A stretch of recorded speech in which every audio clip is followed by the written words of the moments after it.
Ladies and gentlemen, welcome to yet again another episode of the Paranormal Portal. I'm your host, Brent Thomas, and we are going to embark on a journey of 2 hours, fun-filled hours into the world of the strange and unusual. And we have a guest tonight, which is nice because we don't have guests very often here on the show. But I found someone that was willing to come out, which is always good. And this is, of course, no stranger to any of us here on the show, as he's been a longtime friend of both mine and the show, and his show and I. This is the creator and host of Spaced Out Radio himself, the man, the myth, the legend, the lover of facial hairs, the worldwide, Mr. Dave Scott. How you doing, brother? I am great, and I want to say a big thank you for allowing me to come on your show and kind of be a little selfish and promote one of my topics here that I know and love, and I'm so thankful to be a part of you, the Paranormal Portal, the great group that we have in the chat room, the listeners that we share, and it's a good tandem and a good help for both of us. So thank you for allowing me this time to be with you. Oh, absolutely, man. It's always a pleasure, and the door is always open to you, whatever you want to come in and do. Hell, we could vacuum together if you want, and I'd be thrilled. So not that that's what you want to show up and do, but I'm just saying it's wide open, brother. So why don't you take a minute and just let people know what is Spaced Out Radio in case they don't know, and where to find you, and give them the backstory here. Well, I started Spaced Out Radio in November of 2014, and we are one of the only terrestrial radio shows that goes into a hybrid podcast YouTube form going in the market right now. And, we've interviewed, I think we've done over 2,000 shows over that time, and I'm tired, man. I'm tired. I am tired. But it never gets boring. That's for sure. It never gets boring. And I want to say, that I have a lot of fun doing this, man. I got a radio background. We're live Monday through Friday night, 9 p.m. Pacific to midnight Eastern time. It's a long pull during the week. Thankfully, I have a lot of people supporting me to do it. And it's getting more and more difficult to do the show because, as you and I have talked, in the background, off the air, there's just so much out there right now. Yeah. And if you don't have a concrete plan of what you're doing or how you're going to change, I guess people still listen to us because we're kind of nostalgic in a way. And I think we still put on a damn good show.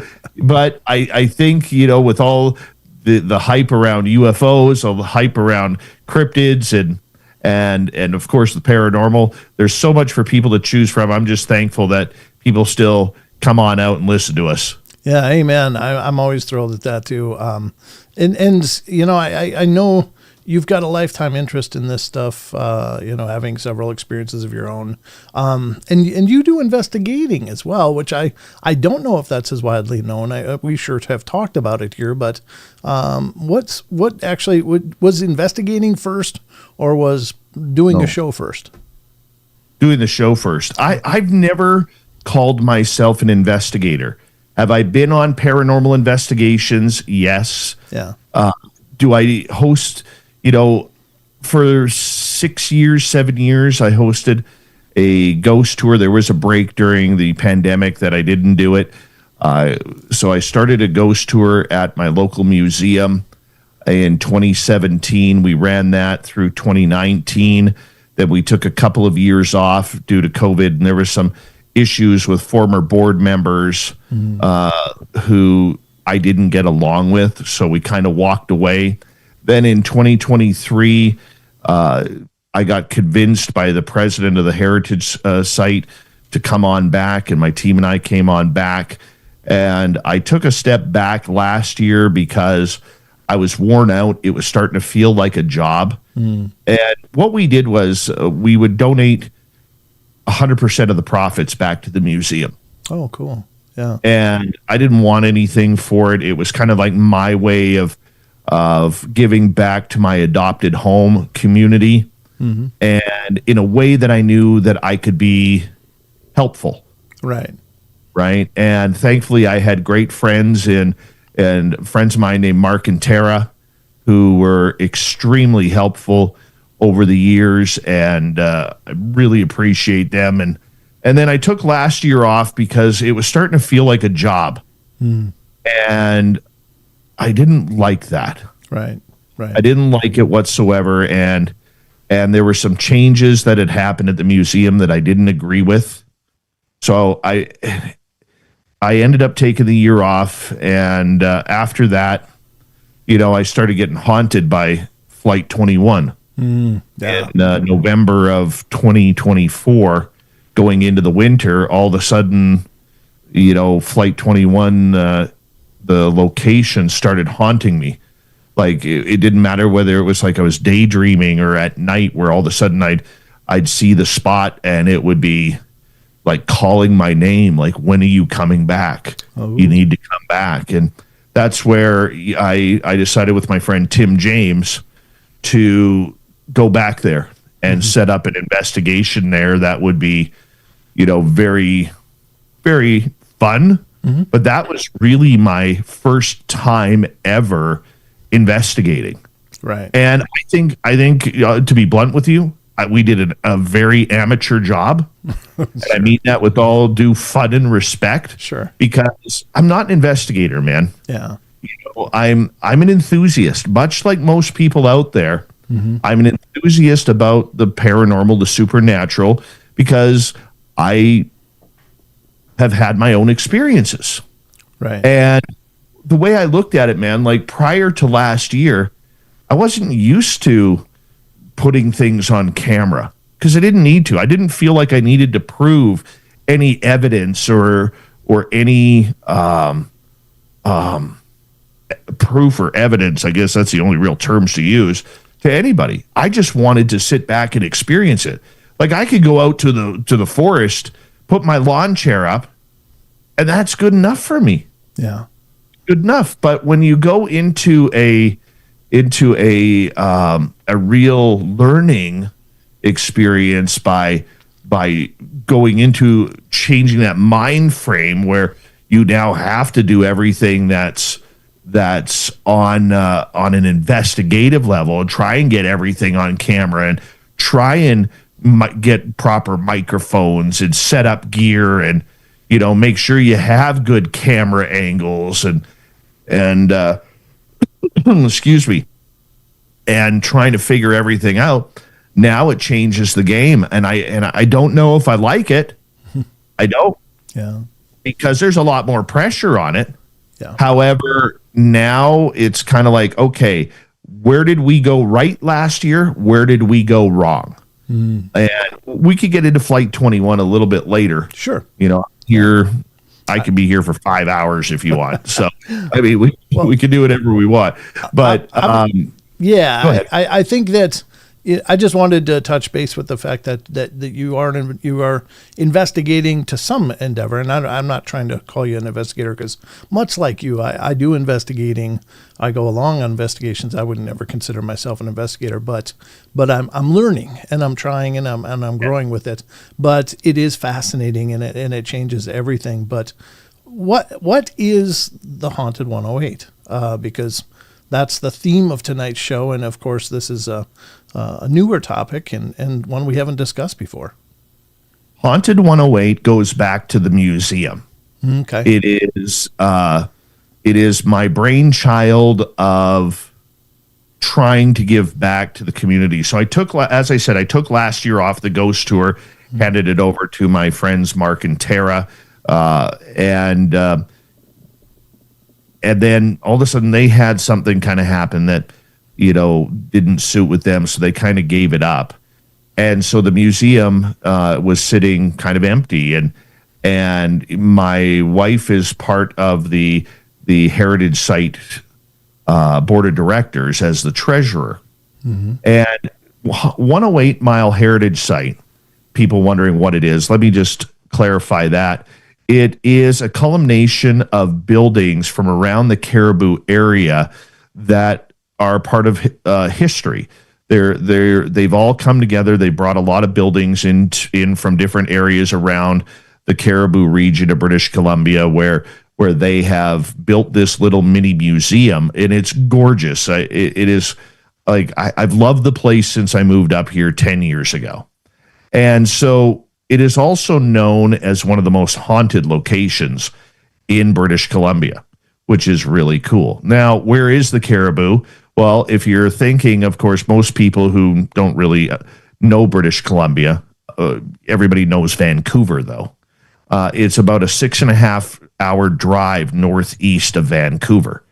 And we're right in between the Fraser Canyon, which leads into the Cascade Mountains, which is like Volcano Row, starting from Mount Shasta all the way up to Alaska, and the Rocky Mountains. So I'm about a hour and a half drive from the Cascades and the Fraser Canyon, and I'm about a 2.5-hour, 3-hour drive east to the Rockies. So I'm kind of in the middle on top of all these mountains. And what makes the 108 Heritage Site so haunted is it's right along the original Gold Rush Trail. So we're going to take a little bit of a history lesson here. If you go back to the 1840s, 1850s, there was a giant silver run in Virginia City, Nevada. Okay. And that's where they found a lot of silver in the ground, and they started mining the silver, and all the prospectors came to grab the silver. And as they started moving the chains a little bit, they noticed that there was gold. So they the prospectors back then followed the gold, and it went right through northern Nevada into northern California. And of course, everybody knows the history of the 49ers, and that's how the 49ers got their name, and their team color being gold is because the San Francisco 49er football club got their colors is because of the gold rush. Right. Well, there's a trail then, if you look at American history, that it becomes the Oregon Trail. Okay, that continues north through to Washington State through British Columbia. And that trail leads right about 3/4 of a mile to a mile behind my house at SOR headquarters. Oh, wow. And that original Gold Rush Trail continues right up to the Yukon and Alaska. Oh. And during that time of history, prospectors would go up, they'd try and find their gold, and if they didn't, they would come home empty-handed, and usually they've spent all of their money to get there, and there was no police. The other thing that the gold rush created in Canada when it hit was the violence that was going on at that point was immeasurable. So they ended up creating the Northwest Mounted Police, I believe, the 1860s, and that's what eventually turned into the Royal Canadian Mounted Police. So Canada never had a police force. Wow. Maybe it was 1870s, 1880s. We never had a police force up until the Northwest Mounted Police, and then they morphed into the RCMP. But it was, if you read your American history books and you read you hear of like Jesse James and Billy the Kid and all of these famous outlaws that were in the wild, wild West, most of them came up here. Oh, did they? Okay. Most of them came up here to rob people. Oh. and why not? Sure. There's gold. Why go prospect for gold when you could steal it? And no police. Yeah. Absolutely. And so the funny part about it is, all along this Gold Rush Trail range behind me, there is still piles of gold buried that nobody has ever found. And in fact, behind my place here, there's actually a runway there's an airport, a one-runway airport right there. And I guess 30 years ago when they were making the runway, they actually found missing gold from a prospector. It was like $300,000 worth of gold. Oh, wow. In today's money, yeah, it's crazy. So the gold rush produced a lot of violence. Yeah, a lot of people died, and a lot of people made it, and they made their riches. At our museum, we have a lot of history behind that, which a lot of spirits have still attached themselves to the buildings. So when we created, and I know I took a real long turn here for you. Oh, it's fine. We created Haunted 108. It was because, number one, my wife and I both love the museum. Oh, nice. And number two, we figured, we always wanted to do something. And, my buddy Merle from the Paranormal Road Trippers, we have been talking for years about setting up some sort, like if we had the money, let's just set up a paranormal tourism spot here in British Columbia, just doing the gold rush. That's it. Just doing the gold rush. And if it takes off, then we could expand. And, you sit around and you have these pipe dream ideas. Sure. Well, sitting around this past year, knowing my wife was on the board of directors, and I don't really ask her a lot of what's going on there because it's private. That's her thing. I'm more into what I do. And I started thinking, you know what? We could raise some serious money for the museum. Our museum is very big. It's probably one of the biggest museums in the province of British Columbia that has no provincial or federal grant money to run it. Everything is done on donation to keep that place going. And so I started doing a little bit of research. I thought, if we could turn this into a paranormal tourism site, it's going to take a while in order to build, the social media and the popularity of it all. Okay, but if we could do that, we could raise some serious money for the museum that the museum will never have to worry about a donation or a government grant or anything like that again, because we'll be able to bring a solidified income to it. And so I took the time to do a little bit of research, and look, I used the East Coast of the United States as a litmus test. And I started going through a bunch of different haunted buildings and houses that have been turned into these paranormal destinations. And I actually saw a lot of the money that these places, how their revenue increased over time.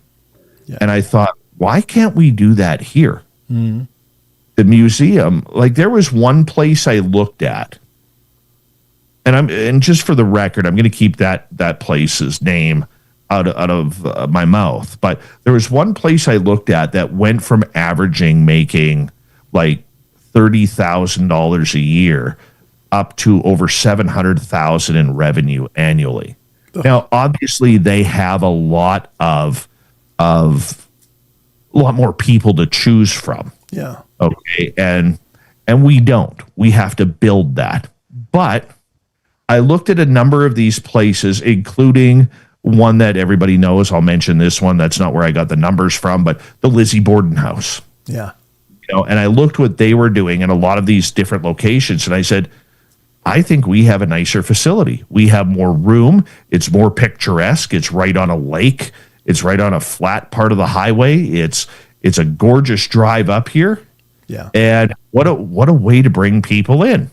So we already knew the place was haunted. Yeah. We already knew ghost tours worked. So we started building a pattern of what do we think that could work in order to bring people in. And so the idea of Haunted 108 started. And that's where we began. And, we have two really, really cool, famous buildings. The big one being the A-frame Clydesdale barn. The other one being the Post House. Both are extremely haunted. And we figured, you know what, if we could bring a different sort of revenue, like my area, dude, has been hit really hard over the last number of years. Yeah. Since 2017, we've had a couple of major forest fires that threaten the community. We have had the pandemic that, a lot of people got out of here. Yeah. Right before the pandemic, when I moved up here in 2015, there were 3 mills in my town, that employed in total about 700-800 people. When you live in a town of 2,000 people, That's a big chunk. that's a lot of employment. Yeah. Yeah. As of December 19th last year, the third mill closed. Oh. We have no mills in this town now, which means that, people know our area for hunting, camping, fishing, wildlife. We're real supernatural areas, snowmobiling, skiing, cross-country skiing. But tourism revenue, when you keep doing the same thing over and over and over again, right. Eventually people start or stop coming. Right. So what we did was we're thinking, okay, in our area, we've had a lot of weird things happen here. A lot of people claim to have UFO sightings and alien abductions. We have a lot of people who are very spiritual up here, believe they were drawn up here because of the ley lines. We have a lot of people who have had interaction with cryptids like Sasquatch and little people. And we've had a lot of people who claim that their home or their place is haunted. Sure. Or their business or their hotels, whatever. It's an old community. Yeah. And so we put it all together. We thought this might be a great way to start creating revenue, a different revenue stream. And then we started looking at places like Point Pleasant, West Virginia, where the Mothman Festival, it's a week-long festival, but it brings in $2 million a year in annual revenue and tourism money. Yeah. Tourism money is free money for your community. It's like scratching a lottery ticket and winning. Yeah. Everybody benefits from tourism money. What was the other one? Roswell Festival. They collect like between 10 and 20 million dollars a year in tourism revenue because of UFOs. Wow. So you get all of these places. Gettysburg's another one. Alcatraz is another one. Okay. And when you get all of these places that are benefiting from the tourism, I can tell you right now, I would say 85 to 90% of people in British Columbia have no idea what the Gold Rush Trail is. Yeah, wow. Not good with history here. Canadians suck at history. I don't think most Americans are much better, honestly. I mean, but you guys, and I mean this is no disrespect to my fellow Canadians, okay? But the way you guys glorify your history, okay, your battle zones and everything like that, whether, like I said, whether it's Gettysburg or what happened along the plains, your history, you may not be fully proud of it, but you accept it as part of the way your country came together. Oh, sure. Canada, we don't do that. We've never really done that. It's kind of like, yeah, that was long ago. But we got a cool history here and stories that need to be told. And Haunted 108 is a way to be able to tell those stories. So that's what we're setting up. So what do you say to the critics of paranormal tourism and how they push back about it's a money grab, it's this or that? What do you say to that? Great question. I would say that, are you willing to dig into your pocket to fund the location? When I had the problems with the heritage site a few years ago, they had this gentleman on the board of directors who threw me and my team under the bus. Oh, no. Okay. Very, very badly. But he was a guy who would say, I've been a firefighter for 34 years. There's no such thing as the paranormal. Oh, jeez. Okay. He literally word for word told me that. Oh, God. And I got a little sparky with him, and I said, what the F does firefighting have to do with the paranormal? Right? Yeah. And the reality is, it's nothing. Right. Okay. But he didn't believe it, so it must not have existed. Yeah. Typical five senses people. And look, I know there are places out there that are trying to take advantage of paranormal tourism. Yeah. Okay. There's always going to be some person, some place, some facility that is trying to take advantage of this. This isn't something that we came to lightly. This is something that we have had a lot of paranormal people walk through and do investigations at our location. And they all have said that this is incredibly haunted. And when I get people, whether it's Merle or David Weatherly or the ladies from Beyond the Haunting or some very big name people in the paranormal field come through and say, this location is a diamond in the rough. Like it's like a mecca that nobody knows about.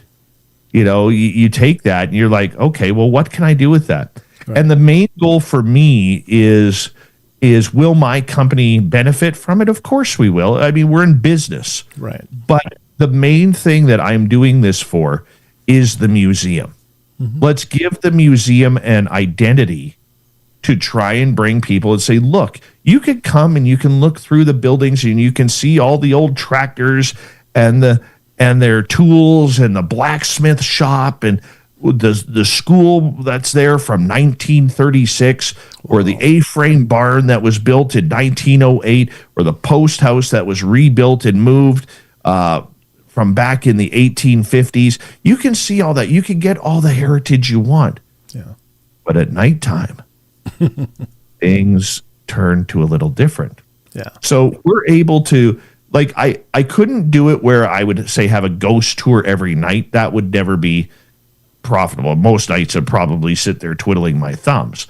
So we do a ghost tour every 2 weeks, and we're offering other things to go along with it to try and start to build. And it's going to take, I would say, 1.5 to 3 years to build, but to start to build this little mecca in the middle of nowhere of paranormal activity and paranormal tourism. So even though people may not believe in the paranormal, that's fine. You don't have to. We get skeptics on every tour that we do. Yeah. But what you can do is you can say, look, we're going to try and give you an opportunity to have something happen. If it doesn't happen, I'm sorry. But if it does happen,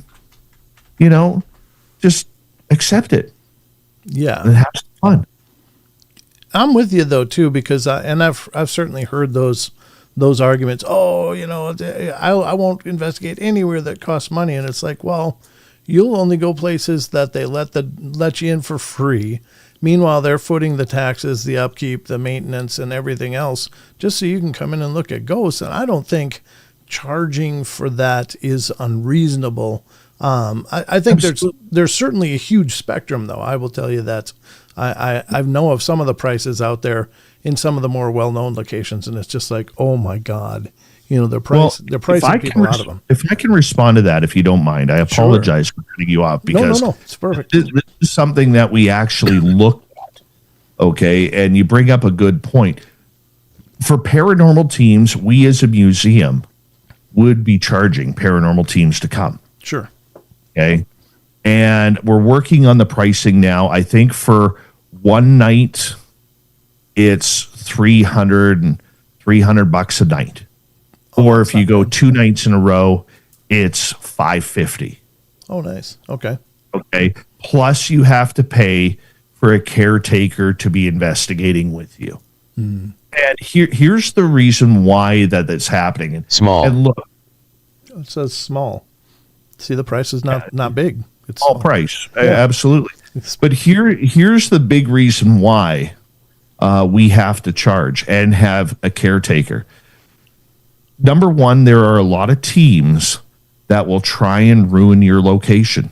Oh, yeah. Okay. So there's a place down south in a town called Merritt that Merle used to do some work there. It's called the Bailey House.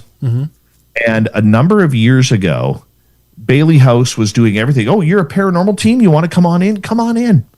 Well, if you look at my intro of the show, when we come onto YouTube at night, you will see this charcoal drawing of an angel and a devil It's real quick in the video. But one day, a number of years ago, the museum walked in and there was this charcoal drawing of this angel and this devil. Okay, and there's writing on there. I forget what the writing says. And they had no idea how it got there.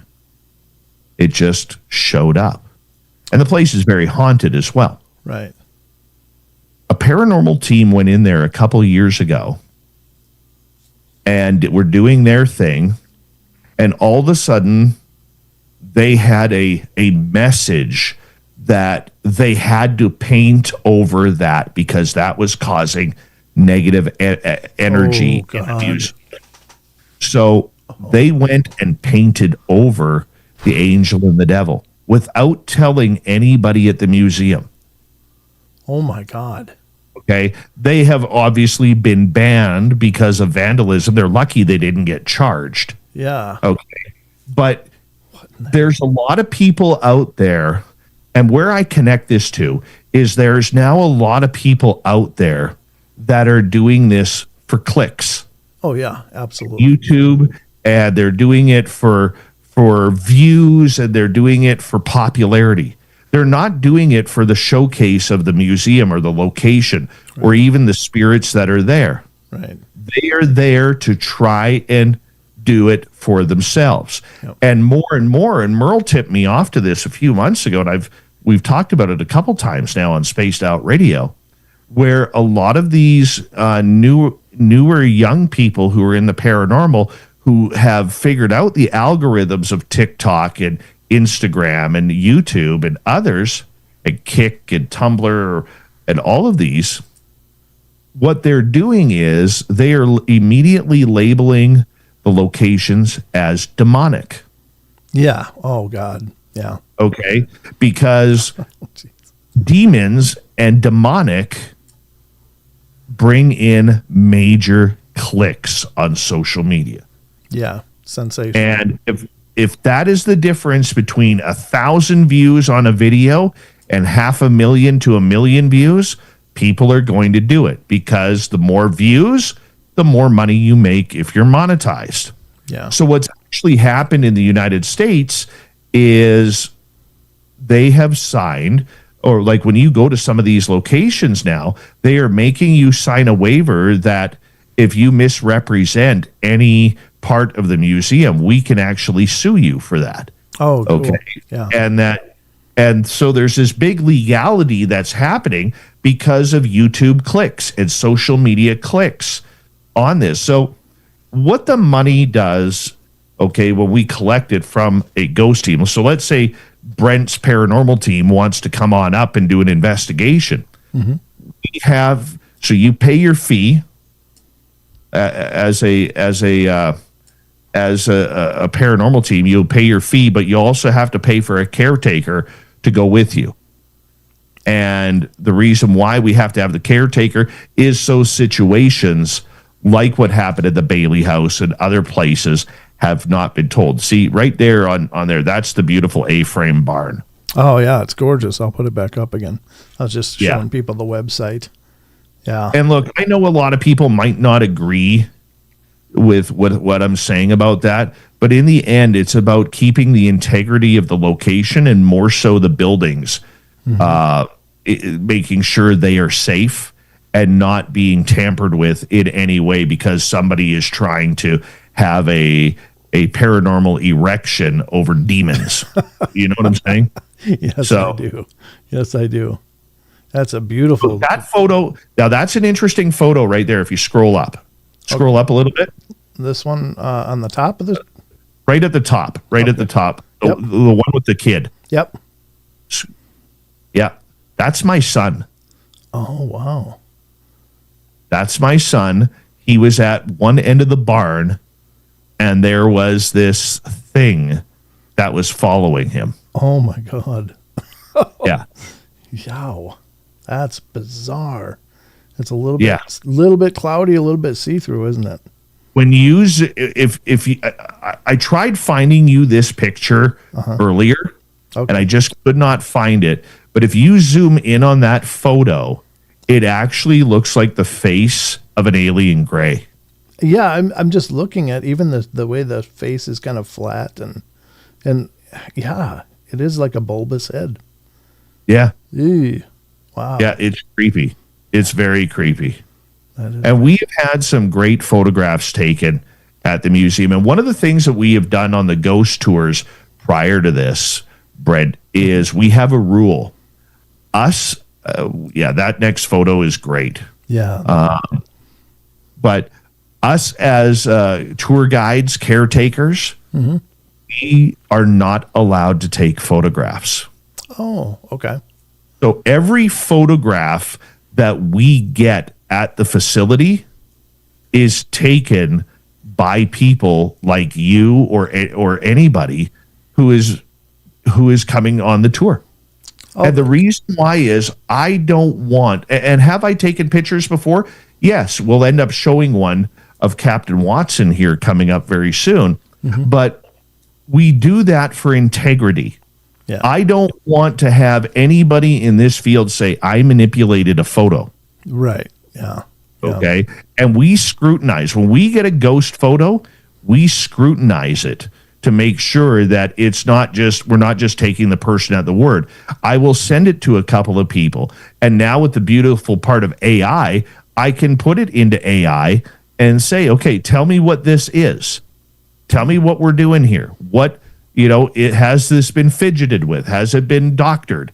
I can do that. Can you lighten the photo? Can you do all sorts of manipulation of the photo to try and make it look like it is not something supernatural? We can do that. So we go through it all in order for credibility.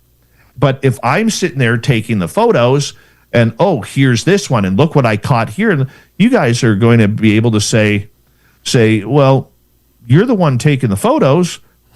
You're the one who has the business there. Yeah. You're the one trying to raise money and popularity.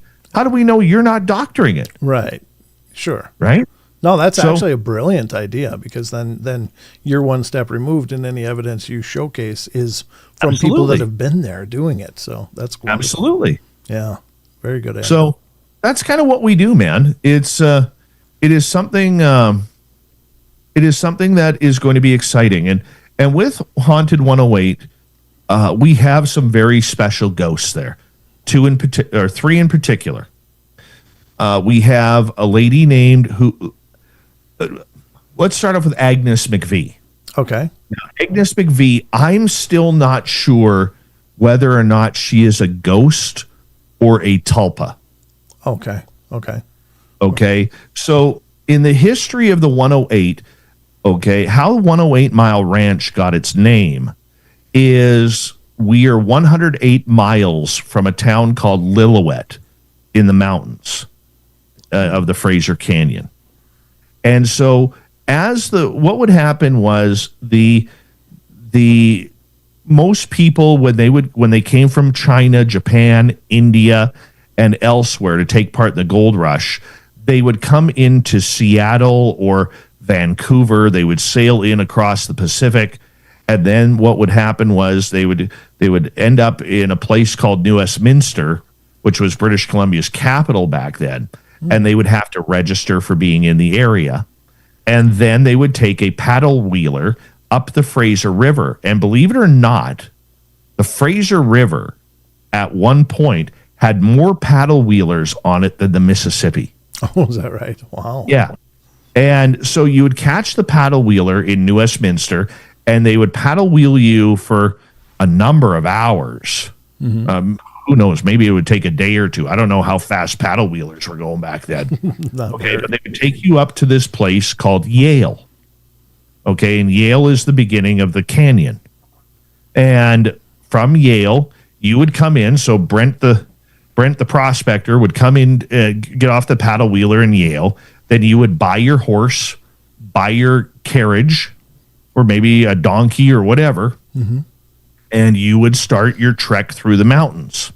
Oh. And every so often in the mountains, in the mud, the dirt, the rocks, the snow, whatever it was, you would have these post houses every so many miles.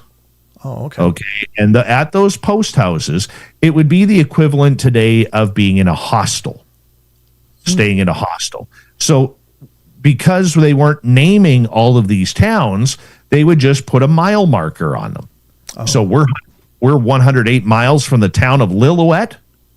So that's how our town got its name, 108 Mile Ranch. Oh, okay. Okay.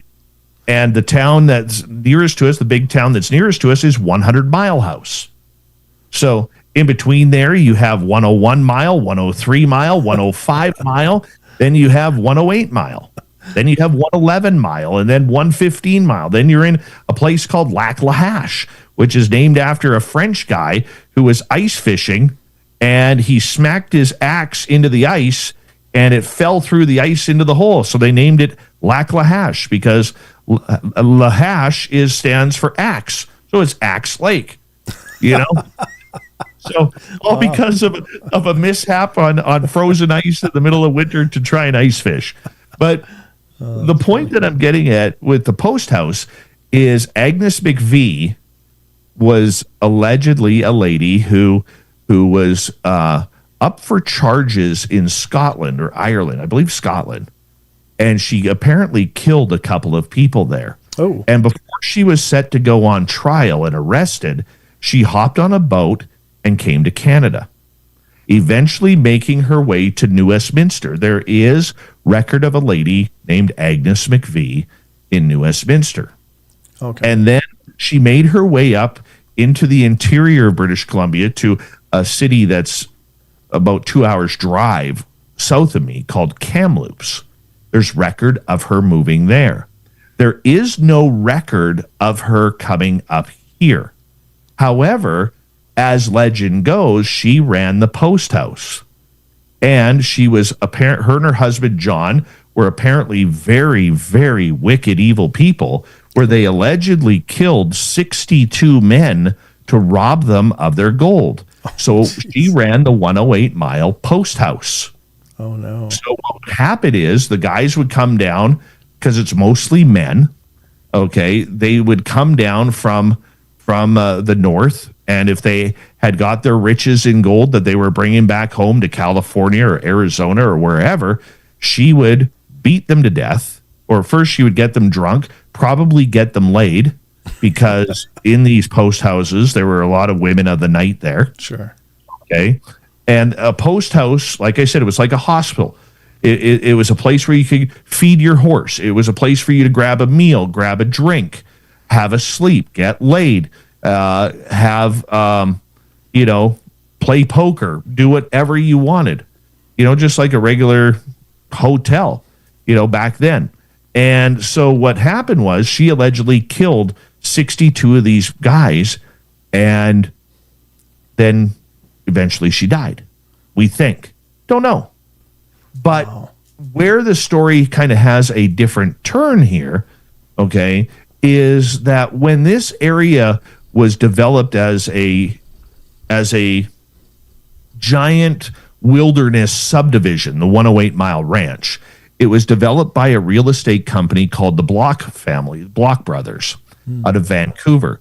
And they wanted to turn the interior and the Caribou region of British Columbia into cottage area. Like in Ontario or Minnesota, a lot of people have cottages on a lake.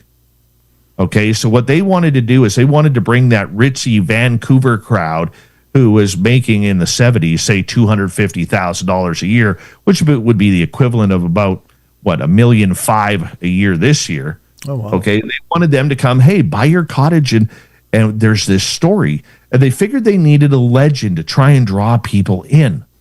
And that's where allegedly the legend of Agnes McVie could have come from. Oh. Okay, so I know somebody who has lived here for 57 years, 58 years. And he has told me that this is the story he believes, that Agnes McVie was made up in order to try and draw attention to the heritage site and to provide some history and folklore for people to come up here, because who doesn't like a bandit story, right? That's more of a serial killer, though, yeah? Right? No, I understand that. Wow. So many people at the museum, I personally haven't, but many people at the museum actually believe that they have had interactions and encounters with Agnes. I never have. Okay. Okay. So she is very popular, though. Every time at the museum during the ghost tour, there is somebody who's asking, what about Agnes McVie? Have you ever talked to Agnes McVie? Personally, I haven't. I don't know if she is a tulpa created by the legend or if she's was an actual person and still haunts the grounds. We really don't know. That is one of the big things that we talk about. Now, I did send you a picture of the gentleman up on the stairwell. You had it up on the website. I don't know if we can bring that up for a second. We can. Let me just transition here and find it and get it pulled up. All right, here we go. You know what? I'm looking at myself on camera here. I'm having a good hair day. You are. You're killing it, brother. I'm having a very good hair day. Mighty. It said mighty. Thank you. The ghost box said you're mighty. Mighty good looking, I think is where it was going with that, Dave. I doubt that, but I don't know. Just saying, the ghost box is always pretty sweet. Here we go. All right. I think, this is the first picture. I got a series of them, but I don't know if this is the first or the last one. You can tell me because I'll put it up on screen now, and we'll look at it. all right. Where is it? It'll be coming. I got to find that screen here because I just see a picture of you on the Zoom. Oh, that's true. Yeah. Yeah. Find the stream on YouTube. And Okay. Yeah, that's the guy. that's way creepy. What the hell is that? Okay. I believe I gave you a zoomed out picture of that. Just leave that one up there for a second, though. Okay. Okay. I mean, I can just scroll through these I don't know how to pull them from Messenger. I've never been able to do that, but Oh, okay. You have to just save them and download them. But if you scroll back one or two, yeah, this is one more. It looks like a lot of it's Frank. Yeah. Is that it? yeah, that's the bad one that I sent that's you. the bad one. Okay. It's one of you can see the full stairway. Yep. I got it up now. It'll take a second, but Yeah. There it is. Okay, so this is a really interesting story. And I just did a video on our Facebook page, Haunted 108, about this guy. ugh. So the story behind this is in 2017, we had a lady come on the ghost tour, and she brought her friend named Connie. Connie didn't believe a damn thing about the paranormal, didn't like it, didn't want to be there, but her friend didn't want to come alone, and her friend was into all the paranormal shows. So one of the things that we do is we actually ask all of our people that if you're taking pictures, take 3 in a row. Don't just take one, take 3. Yeah. So Connie figured, well, I'll just take some photos. And at that time, we actually allowed photos up there. And on the 3rd photo, that's what she caught. Wow. Now, how we know, if you look at the photo on screen, you can see the shoulder, you can see the bend at the elbow, you can see the hand on the railing. Yep. And then you can see his face looking right at her. Oh, Okay. yeah. If we could go back to the zoomed in photo of his face, Sure. that would be really cool. Let's do this. There we go.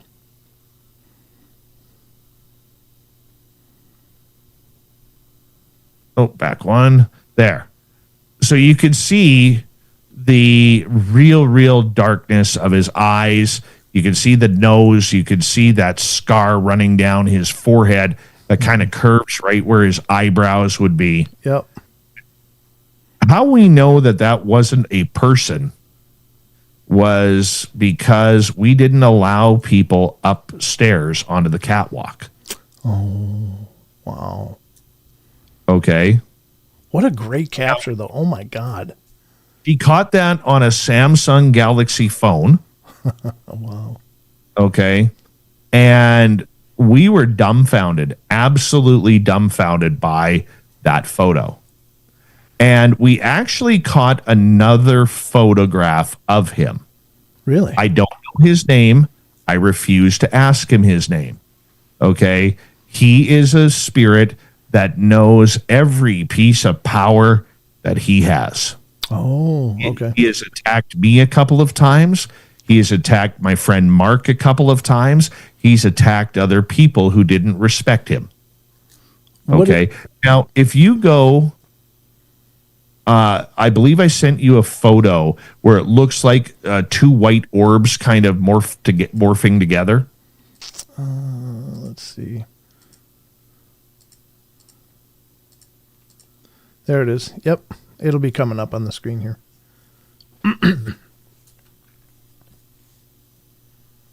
There. So that photo is really important because what you don't see is what is actually there. So if you go up from that, you got the real bright white orb there. Mm-hmm. And then you have the one that it's kind of morphing out of. It's kind of faded. Yep. If you go up to about 2:00 right there, you can't see it on the screen. But if you had the ability to zoom in on that, his face is actually right there. Yeah, I can see it. Yeah. I think I sent you a zoomed in picture of that. Did I not? Let's see. No, that is the zoomed in one. The first one. Let's see. Yeah, sorry. This is the zoomed in one, but I can. Yeah, I mean it's right. I'm circling it right now. Let me know in the chat if you guys see it. Okay, Adventures with Beth says she sees it. Okay. But that's his face right there. Yeah. That photo was taken on the bottom floor of the barn. Oh. Right? Yeah. Wow. And so in order to make peace so we could do the ghost tours with this guy without anybody getting hurt, we would have to, or we had to make some rules and concessions. So because of him, we noted that he doesn't like it. Every time he finds out that his picture was taken, that's when he gets violent. Oh, okay. Okay. So we have a no photograph policy in the upstairs of the barn. Oh. Nobody is allowed on his catwalk, even myself, without his permission. How do we keep him calm? Yeah. We keep him calm because we always make sure he has a bottle of whiskey and cigarettes on his railing. No kidding. Huh. And he has calmed right now. But what's really cool about him, Brent, is I can take you up to the barn right now and show you him. But he's not in. If you go back to the picture of him on the stairwell, it's not him in physical form. Right. You'll actually see him hanging off the railing, looking down. So just above those stairs, you'll actually see him looking down, but it's completely blurry, but you can see his outline of his head and his shoulders, kind of like what a lot of people would say is a glimmer man. Oh, an outline. Yeah. Gotcha. Yeah. Whoa. There should be another photo of that from long range. Let's see.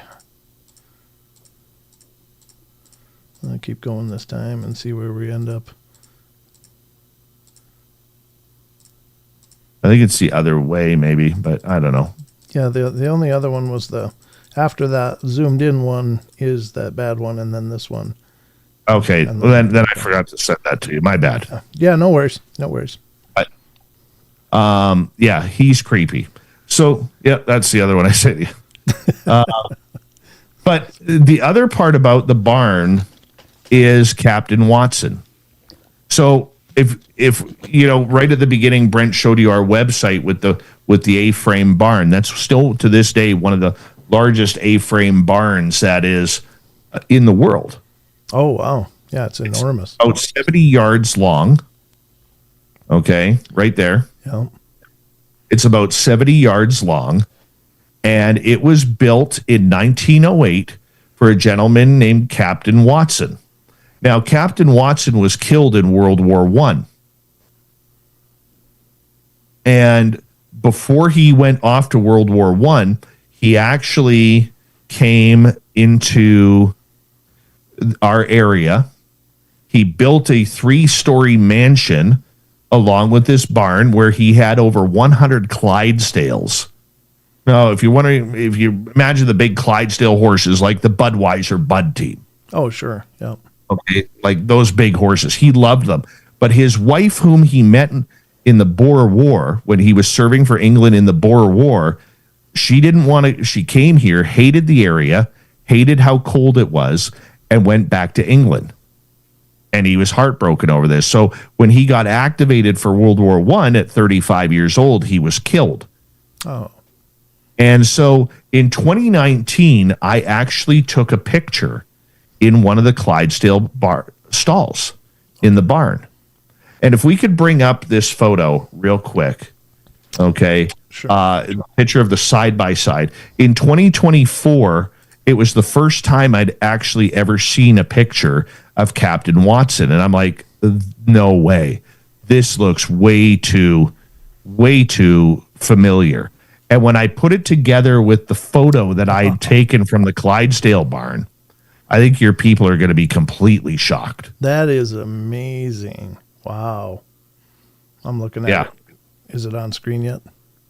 Yeah, yes. Yeah. Yeah, you can see even the jawline is identical to what you got here. You can see even a mustache, my God. And the nose, mustache, the nose bridge, and the pockets where the eyes would be is really military hat. Yeah. Wow. Yeah. That is phenomenal. That's the holy grail of investigating right there. Wow. Like, you cannot tell me that isn't Captain Watson. Yeah, it's a dead ringer. If it's not exactly him, it's a dead ringer for him. But I think you're right. I think you caught it. Wow. Spectacular. Yeah. I held on to that picture from 2019 and I thought, man, this is a good photograph of a ghost there. And then imagine me when I walk into the barn and all of a sudden on the wall, somebody had put up a picture of Captain Watson right beside it. And I went, no way. I know that face. No way. Yeah. And now, did you get the impression that as you took this photo that it was looking at you, or was it just incidental? I didn't notice it. I heard a like the stall that it was in had a bunch of old benches and shingles and everything in it. And you hear something move and you kind of, okay, we got some movement in there. Yeah. Is it rats? Is it, sure. What are those little squirrels things running around like gophers? Oh, sure. Right. Okay. What is it? Yeah. And so I just took a couple of pictures and that's the one that came through. That is such a great capture.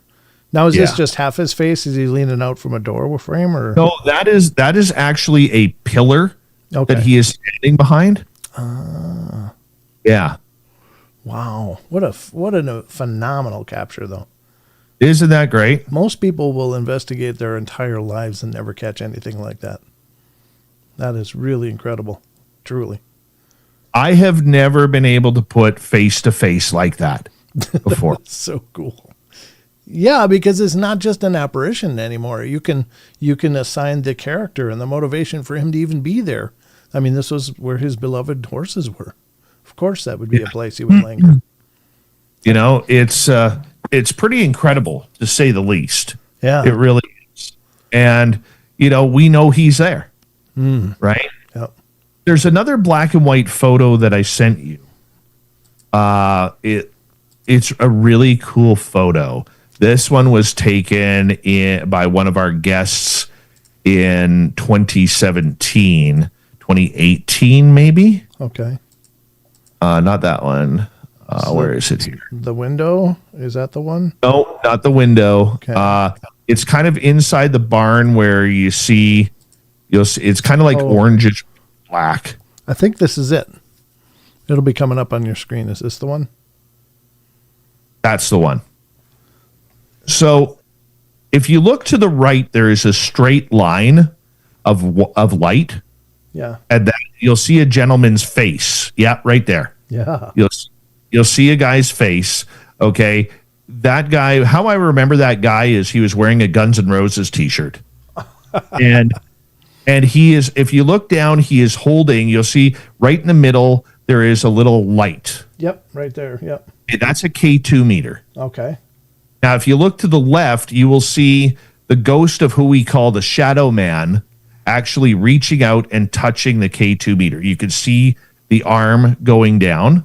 Like here? Yeah. Yeah. Okay. Wow. Once again, this is photography from people on the tour. I did not take this, but you can see the arm Yeah. coming down. Yeah. It's even like blocking out the light from this door frame Yes. here.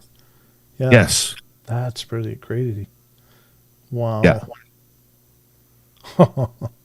That's a great capture. By the way, the woman that ended up capturing the guy on the stairs, Yes. that wasn't a believer, did she become more of a believer after that? Oh yeah. Okay. Oh yeah. And even a couple years later, I met her husband. Uh-huh. Her husband is like, I don't really want to believe in all of this stuff, but that photograph, he goes, I'll talk about that picture that she took for the rest of my life. Yeah. Yeah. I mean, and you know what's funny is if she hadn't been the one to capture that, anybody could have brought her the series of pictures and showed her, look, and she'd have been, yeah, right, okay, whatever. Absolutely. But since she did it with her own hand and her own equipment, that's pretty solid. Wow. Absolutely. It's an amazing photo.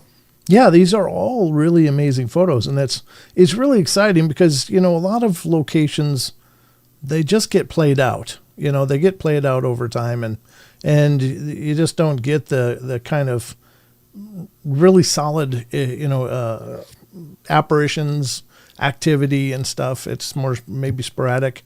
Maybe it plays out completely in some places, but it's really neat because there's such an extensive history to this place that it's like there's layers and layers and layers going on. Yeah. And this is just one of the buildings, my friend. Yeah. Wow. So if you go back to the lady in the window. Oh, okay. Sure. Show you that one. Which is, there's one at an angle and one more straight looking right now. The one at the angle. Not that one. Okay. Not yet. Keep going. Excuse me. Keep going. Oh, not this one? Okay. Don't. There. That one. Okay. You can see the lady's face. Yeah, I saw that. And that doesn't not look like a happy face. Does not look happy. We don't know who that is. Wow. Okay. Mm-hmm. Up in that room, though, we have a young lady named Mary in that room. Now, that is the upper floor of the post house that was allegedly run there by Agnes McVie. Oh. Is that a picture of Agnes McVie? We don't know. Is it a picture of Mary the ghost who lived upstairs, who we believe was a kidnapped prostitute? Oh, wow. Could be. Oh, wow. We don't know. But if you go back to the other ones that were at the window, at a different window. Is this the one? That one there. That one, you can actually see two people in the window. The head at the bottom, it's like he's holding up his arm like Rocky. Oh, you know. And then there's the taller guy in behind him. Yeah, right here. Yeah, there's him. There's his arm, and then it's like he's waving at us. Now, that's a stairwell. Oh. That's the top end of a 2-tier stairwell. So you go up about 10 stairs, then you get to the stairwell, then you go up another 3 to get to the top floor.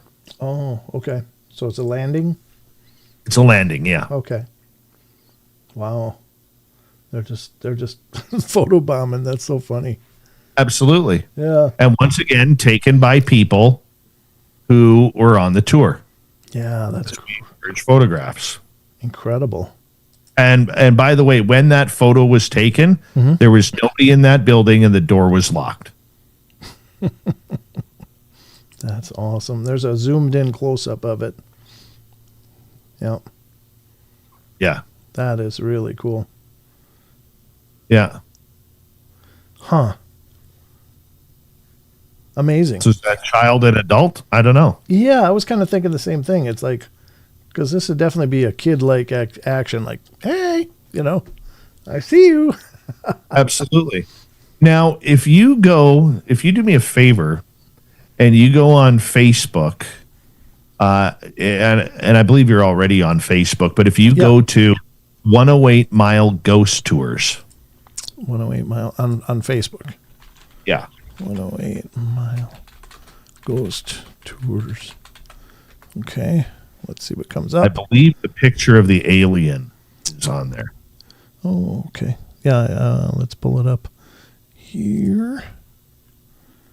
Oh, yeah, there's your son's picture with the shadowy thing.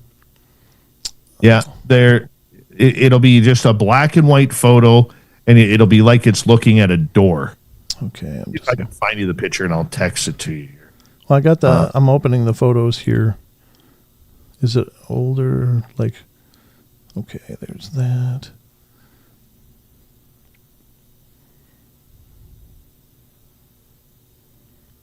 There's one that has the spinning wheel in it. I see. Yes, that's the one. Okay, let me pull that up. But bring that photo up. Mm-hmm. I'll pull it over here. What'd you say? You dropped out. And I'll show you. Oh, okay. Ay. Ah, stop it. Hate when it tries to reframe everything for me. Okay. So this photo was taken by Merle and his filming buddy, Jeff. Now, what's interesting about this photo is a couple of things here. Okay. Number one, this is inside the post house. The doorway that you see straight ahead is the entryway and exit from the building. You will see that there is an old spinning wheel on the left and another doorway. Mm-hmm. Okay. This shot, why it's important is because this was taken on one of those cameras that puts everything, what is it, an SLS camera that turns everything like pinkish purple. But if you start focusing on the other doorway right above the wheel well, you will see that this is actually the head of an alien looking at you. Huh. I see the face. I do see it. I don't know if you can zoom in any more on that. I can. That's it. That they're going to let me. But yeah, you can see the two big eyes. What looks like an O mouth, like ooh, maybe a bridge of a nose. I mean, it's harder to reconcile that one as far as making sure that it's not just pareidolia, but. Well, and that's a great question. So in the SLS camera, mm-hmm. they took about 500 photos that night. Okay. This one was right in the middle of it all, and it was the only picture that did not turn anything pink or purple. Oh, okay. Number one. And number two, see where the eye slots are? Yeah. On it? Yep. What's really cool about that, Brent, is I actually walked into that door to see if there was knots in the wood. Oh, right. That would actually make that look like it wasn't eyeballs. Oh, good. Okay, because we do try to debunk. Yes, right? Course. Yep. And we couldn't do it. There was no knot holes in the wood. Wow. Yeah, it's very, very compelling for sure. Absolutely. That's interesting. It was a structured light camera. Yeah.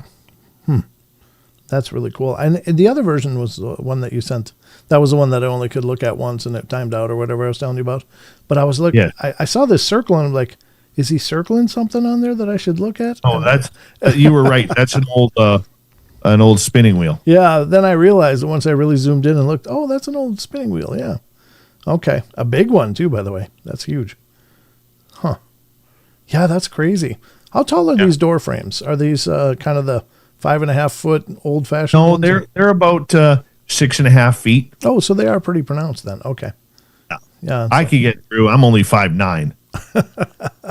I could get through no problem. Okay. Well, I only got you by an inch, so yeah, that's cool.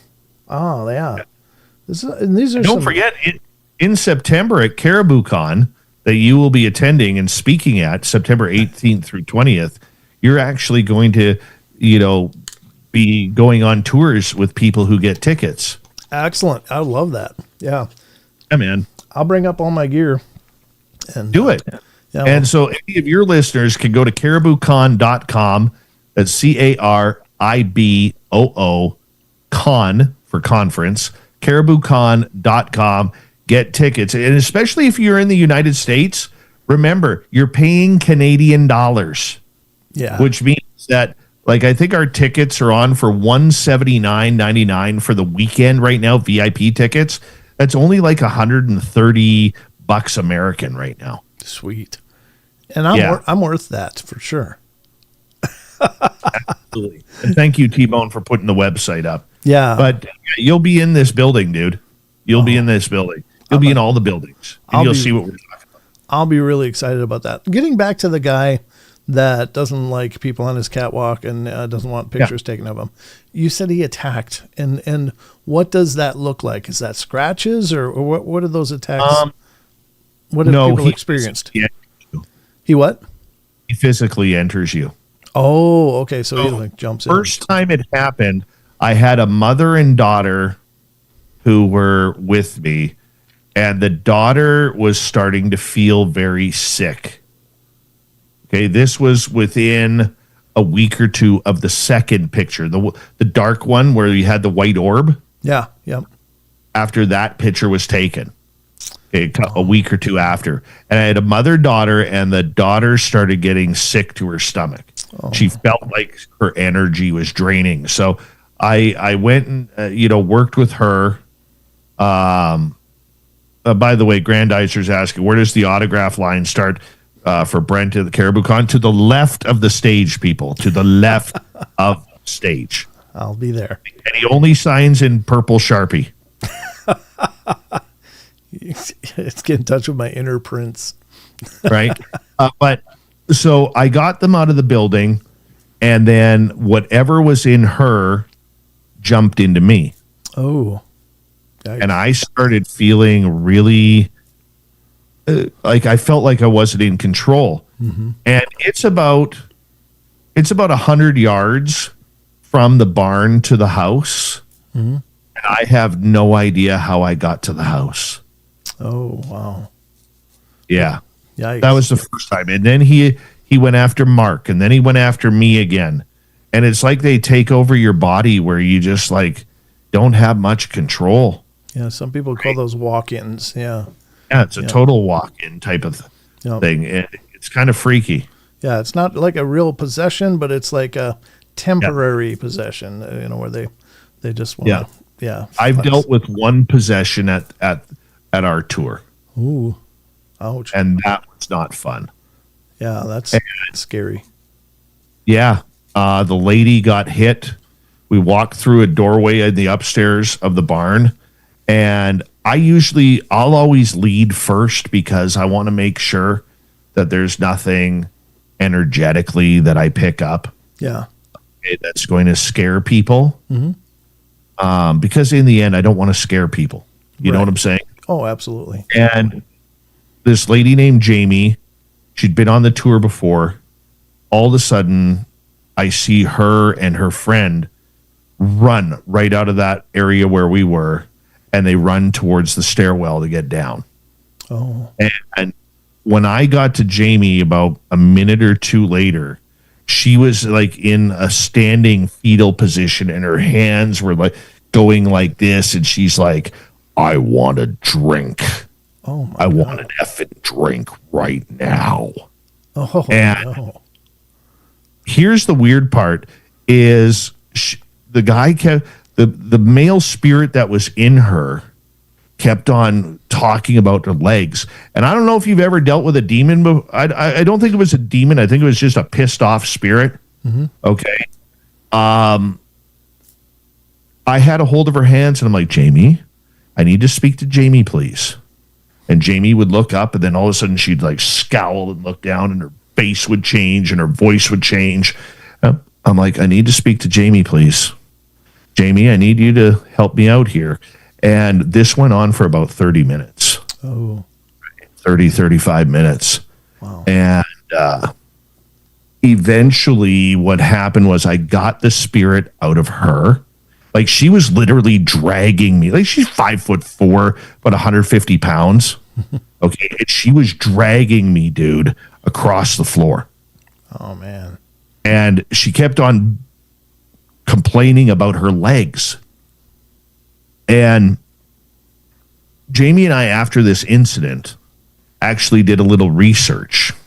And in town, on what we call the 99-mile hill, so we're in 108, that's in 99, so that's like 10 miles away.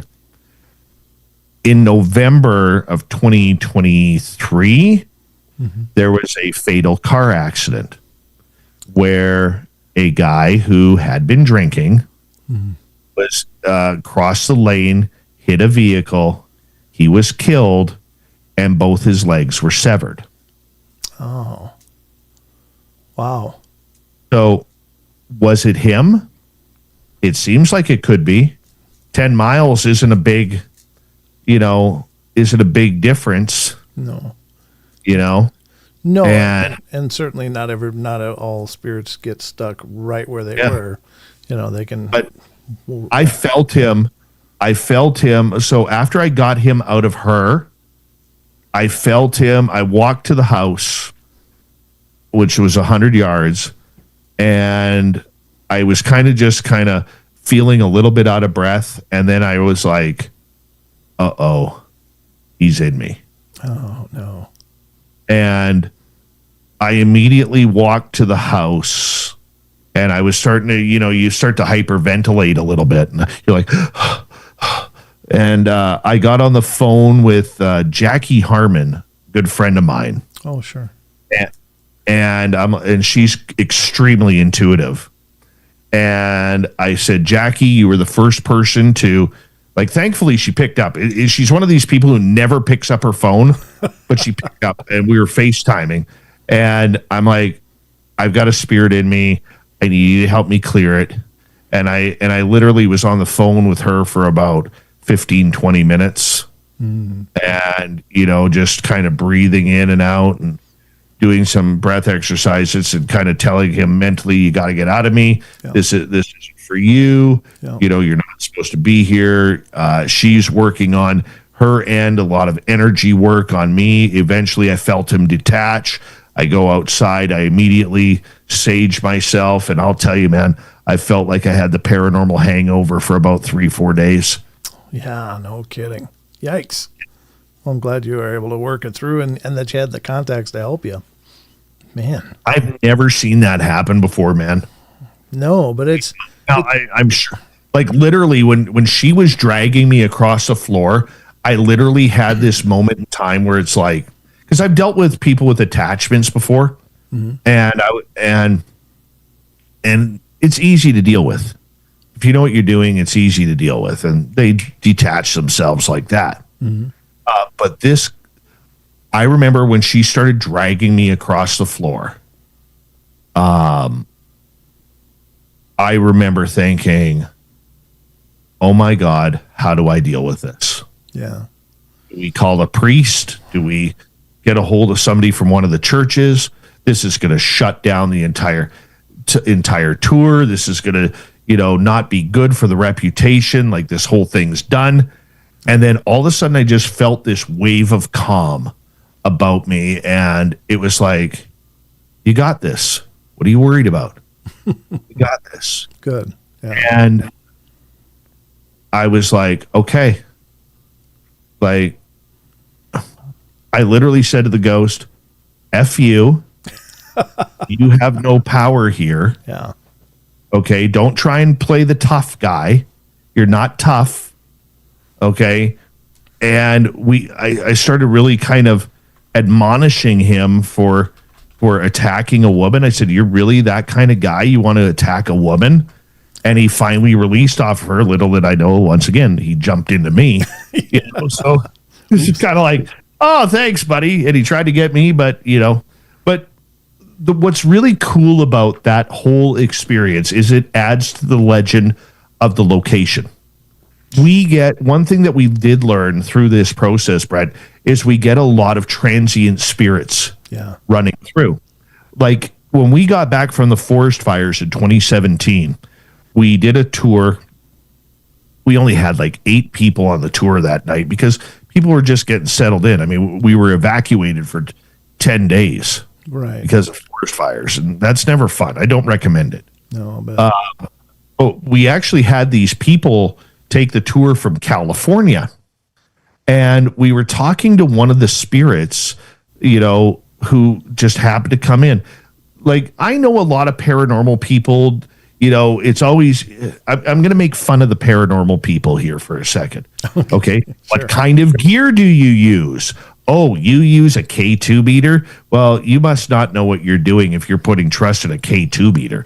You hear a lot of that type of conversation. Sure. Well, you know what? It says something to me when you have eight people holding a K2 meter. You invite a spirit into their circle, and all the lights are doing the exact same thing at the exact same time. After you ask the spirit, can you turn all of these lights on to red, please? And bang, it happens. Wow. Yeah. For the one thing that I've learned about paranormal gear, and maybe some paranormal people listening to me will not agree with me, but tough crap. Okay. Is I think the gear that you use is what you're meant to use. Like, for instance, I know people who can use a ghost box, and it's like having one-on-one communication, like you and I right now. Yeah. I use a ghost box. I don't get anything, man. Like, I rarely will get 5 words, if that. Yeah. Right? I don't get it. So I think the gear, it doesn't matter what you use. I think the gear chooses whether or not it's going to work for you. Or spirit chooses, pardon me, that's the wrong term. Spirit chooses whether or not the gear is going to work for you. Right. Right? And I think And there's then, of something to course, be there's said. instinct, too. Yeah. There's something to be said for attunements, like in a lot of esoteric practices, they speak of attunement. So if you work with something enough, it becomes attuned to you and you become attuned to it. And I think that really helps a lot. But yeah, Absolutely. Yeah, I think the father of spirits radio, I forget the guy's name, but way back from when, said that whatever you use, just use it a lot and you'll get better and better results. Yeah. I can't remember the name of the guy, but anyway. Yeah. Frank's box. What'd you say? Wasn't it Frank's box? The Maybe. original one? Maybe. I think it was some guy from Europe, German. Yeah. Yeah. So maybe that was it. Yeah. Okay. But in any case, we are a part of the circuit and we get overlooked all the time, but we are a part of all of these interactions. We're integral, not only as, experiencing it, but I think we're part of the circuit. So If I can say one more thing about Haunted 108. please, you can say people as who are- much as you want. Yeah. For people who are going to look at our website, we got some really cool things happening that are going to be coming up here. People who come up here, we're going to be doing ghost tours. We are also going to be doing private tours, as well as actual paranormal investigations. Nice. So, like what's the difference between a ghost tour and a paranormal investigation? The paranormal investigation will be like anywhere from 2 to 6 hours long. And it will be in just one building. Like, we're going to work the hell out of that building. Oh, cool. So, for instance, the barn there, that is my complete favorite. That is my favorite building on the site. And if I can, imagine spending 6 hours in there. And eventually what we're going to do inside that barn is probably next year, we may test it out this year, but next year we're actually going to have haunted sleepovers in the barn. Oh, excellent. That's awesome. Yeah. So we'll have cots set up. People can bring their sleeping bags and pillows. They can rent a cot for the night. Very Because nice. you don't want to put beds in there. No. You definitely don't want to sleep on the ground because the groundhogs will come get you. Or the marmots, pardon me. The marmots will come cuddle up with you. Marmots or vermins. Yep. But we're going to be eventually, we got to figure out how we're going to do that. We're also doing vacation getaways, business getaways, like team building. We're also in the upstairs of the barn. Once a month, we're going to do like haunted, spooky movies. That's a cool photo, the one with the light there. Yeah, that is really cool. I took that in the house last year when I was with Lee Strauss and Merle. And you can actually, if you go above the center of that light, you'll actually see the head of a cat. Oh, I do see it. Yeah. Yeah, absolutely. Was the So cat that really there? that little ghost cat will walk up to you, and you'll actually feel him rubbing against your legs. He has scratched people. Oh. He has cuddled people. He has come around. Oh yeah. Oh, He's really cool. that is really cool. Wow. Really cool. Yeah. Yeah. It's just such a great collection of information and a possibility. How many buildings is this location? The buildings, I believe there's 11 buildings. Hold on, let me count. 1, 2, 3, 4, 5, 6, 7, 8, 9, 10, 11 buildings on site. We only use 5 of them for the tour. Mm-hmm. Otherwise, the tour would be like 4 hours. Oh, right. okay. So that bottom picture that's all lit up, that's us getting ready for one of the tours outside the McNeil house. Oh, neat. Yeah. So the McNeil house is where the cat is. We also have a little girl that we've nicknamed Emily, who lives there. Okay. Emily likes to play with toys. That's really cool. Yeah. And it's a bed and breakfast as well. I see that. It will be. Yes. We're going to turn it into one. Oh, that's brilliant. Wow. Yeah. And eventually we're hoping to get 3 to 4 bedrooms set up in there for bed and breakfast. That's great. Yeah. I just love these locations anyway, because I'm always drawn to historical locations just because, I mean, if these locations could speak, the stories they could tell. But I think that some of this activity is history talking to us, and that's why I love doing these research and investigations. I think it's amazing. Well, you know what? It's going to be a little bit of a dip into old school because there is no television in the house. Oh, cool. There is no, there's not even, I mean, we have to create a lounging area. We have to create an area where people can actually relax and put their feet up. So there's a lot of work that needs to be done yet before we get that done. We're going to test it out ourselves, and then we're going to look at getting a few social media influencers in there, tourism influencers to come on in and take it and, kind of get their opinion, what we should do, what are we missing, what are we not missing, to try and, give them a good time and show them, the paranormal history. So there's going to be different packages on once the bed and breakfast is opened up. So for instance, if you just want to investigate the house, that's one cost. If you want to add another building or two, that's another cost, because we have to bring people in to do the job, Right. to take you there, right? So it does get a little bit confusing at times. T-Bone, if a client wants to use a Ouija board, sure, why not? I'm pro Ouija board. Are you really? Okay. I don't use them myself, but I see no difference between a Ouija board and tarot cards and pendulums and tea readings and bubble popping or whatever people do. I don't see a difference. Sure. Okay.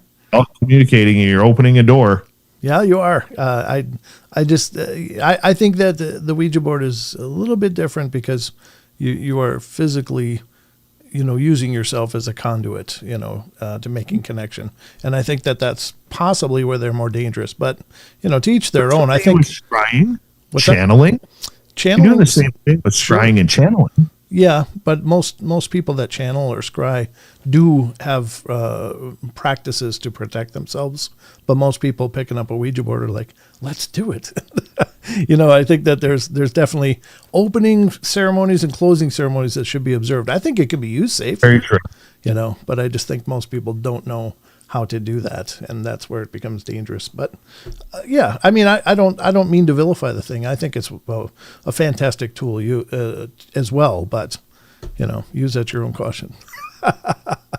So, are you open to questions from the chat? I mean, you've already. I would love questions. Okay, so anybody in the chats, you guys are part of the show. Just put your questions in capitals so that we can see them, and you guys can ask questions of our wonderful guest, Mr. David Scott of Spaced Out Radio. Dave, where do you see this going? I mean, do you see it expanding into like a regular? Is it going to be a seasonal destination, or is it year-round, or what do you foresee? It's going to start off seasonal because December through February is usually extremely cold here. Yeah. This year and the last couple of years has been a little bit of an anomaly, but we're not talking with a lot of heat. Like if we did end up doing like winter time, literally the house would be the only one that we would allow people in. We wouldn't allow people into the barns or anything because I'm not taking somebody on a tour or have one of our caretakers take somebody on a tour in minus 35 degrees Celsius weather into the barn. I'm not doing. There's no heat in these buildings. Outside of the house, there's no heat. Yeah, that's a little big ask. That's a huge ask, actually. I had a friend of mine, Charles Howard Johnson, who I investigate with. He's like, "Hey, I was going to go over to St. Ignatius again it was in November," and I was like, "There's no heat in the place, and there's no windows in most of it." I'm like, "Yeah, I'll see you in spring." So we do got questions here. The first one from Wonder Woman is asking, "What is the most unexplainable experience that you've had?" At the facility or in life in general? At the facility, I would say the most unexplainable experience would have been probably the lady getting possessed. Yeah. Oh, yeah. Another cool one, and I couldn't find this photo to send it to you, but the other cool one is we actually had people get a picture of a Clydesdale head coming out of one of the barn stalls. Oh, wow. Oh, yeah. I'm going to see if I can find this for you, and I'll send it to you on Facebook. You got to see this photo. Yeah, that's amazing. It's pretty damn cool. There it is. So I'm going to quickly send you this photo. Hold on. Sure. It's going to bug me. When you got your capital letters on, and then you go to capitalize the first letter and it goes to lowercase and the rest are all in capital letters. I hate that. Yeah. That really, really pisses me off. Caps lock is a bastard. I know. It's me every time, man. Not dirt filth. Where's B. Arthur here? There he is. You sent it to me, right? Oh, it just says. No, I'm going to send it to you right now. Oh. All right, I got it over. I wish the person who took the photo didn't put the circle around it because I think it would have been a much better photo. Give me 1 second. Sure. Yep. I'm just standing by. I don't want files. I just want the damn picture. Come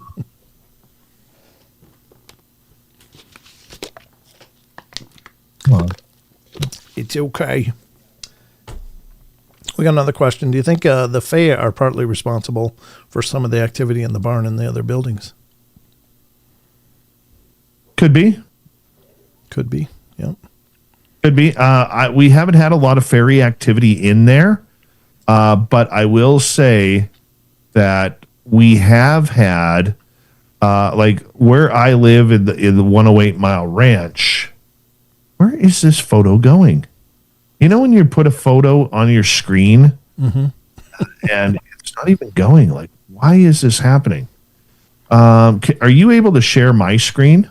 No, but I think you could through Zoom, but I don't know how. Let me see if I can. Yeah. If you, now everything's just kind of. All right. Let me go like this. Let's share my screen. I'll put you on the full screen. Oh, sure. I got to send a request to you. Oh, sure. I'll allow it. I'll allow it. Hello. All right. So now I can share my screen here. So I think it's going to be this one. Let me just get it all. Maybe I shouldn't have it up on full screen yet until we got you. Yeah. Just in case there's a hiccup and we end up with the shower pics. All right. Oh, that has happened before. So I'll share this right now. Okay. I don't know if you can see that. A little bit. They put a circle in there, and you can see the face of a horse starting to stick out of the yeah. I can. Now I can. white part and on the nose, on the top of the nose. Now, the bottom part, that's the clip that keeps the door open. Sure. Yeah, the latch. Okay. Yep. If you scroll up, you can see the flat part of the face with the eyeball. Yeah. And then going up to the forehead and to one of the ears. Yeah, it does look like a horse.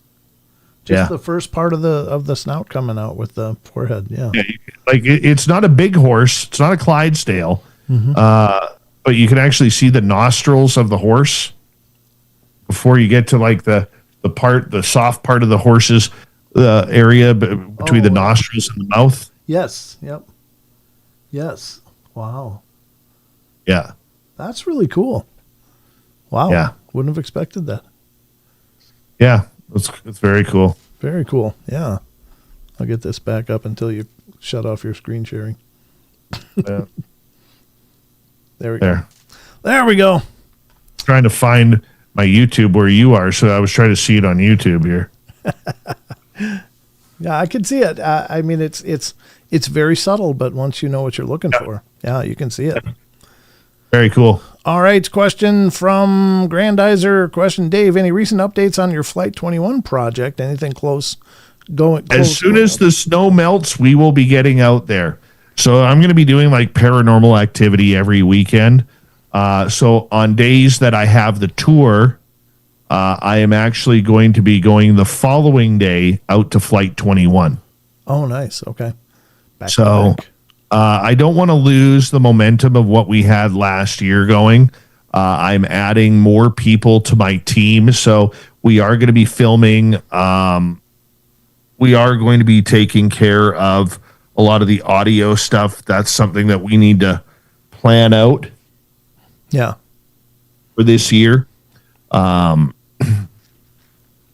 got to get some more equipment. We have to get some more ideas of what we want to do for investigation. Yeah. I also know that it's going to take a little bit longer this time because I have, like last year it was just Tim and I who went out there. Yeah. And Flight 21, for people who don't understand, it's a very finicky location. If the phenomena doesn't want you there, it will produce nothing. And you will sit there bored all night long, doing nothing. Gotcha. But if the phenomena wants you there, it's game on, and you don't know what's happening. So there's a lot to. It is really going to be fun to get back out there, but we're still probably 2.5 months, 3 months away. Yeah. 2 months away. Do you guys have snowpack right now? A lot of it, or a little? Yeah. Okay. Up where Flight 21 is, there's probably 2.5 feet of snow. Okay, I got you. Yeah. Right now, we've got brown grass out here. It's pretty crazy. It's been a weird winter. But we got another question from Jose. Says, when you conducted ghost tours, did you ever sense any specific smells when there was a spirit nearby? Yes. Good question. I was actually going to bring this up earlier. In the post house, we had never smelled anything in the post house. Mm. There's only been a couple of times when we have had things become odorous. The first time I ever smelled anything in the post house was when we had this really, in our town, we had this really dark psychic. Mm. And she came on the tour one night and she crossed over one of our spirits right in front of me. And all of a sudden the upstairs of the post house, there's Mary, the spirit that she crossed over, and her spiritual boyfriend, Willie, in the other room. When Willie found out that Mary was gone, immediately the entire upstairs got the sulfur smell. Oh, he was pissed. Oh, he was really pissed off. And I had to shut down the building for the tour. Oh, wow. That lady is now banned from the facility. Wow. And what it was all over, like this woman is just twisted and sick in the head. Absolutely twisted and sick in the head. And I will tell you how sick in the head she is. Okay, because I have no problem talking bad about this person. I really try not to talk bad about this people. Yeah. But this person, I have no problem talking bad about her. Okay, because she doesn't deserve shit in life. Pardon my language. Okay. I gotcha. She after she crossed, she was trying to get me booted from my own tour because I donate 100% of the revenue to the museum. Okay. She was trying to get me booted from my own tour so she could get a 50-50 split with the museum because she needed money. Oh, God. Okay. Okay. Wow. So I had a couple of ladies working with me, and one lady still works with her. She's blinded by this psycho. Okay. Mm-hmm. But there was another lady who helped me out on our tour who developed breast cancer. Mm. And this psychic nut bar went and told her that she could blame me for her breast cancer because I didn't protect her from the paranormal at the museum. Oh, my God. Yeah. Wow. That's how psycho this lady is. Oh, jeez. And when this lady who had the breast cancer told me about this, I said, "Are you kidding me?" I said, "Don't you put that on me. Yeah. That has nothing to do with me." Wow. Okay. And I said, if you're falling for that, you need some psychological help. Yeah. That's just You do. So she was buying into that. Yeah, she was buying into it. And this went on for months, dude, where all of a sudden I wouldn't hear from her for like 3, 4, 5 months. And then she would message me, only if you had protected me, I wouldn't be in this fight for my life with breast cancer. Oh. Right? Yeah. Oh, Twitter And does that.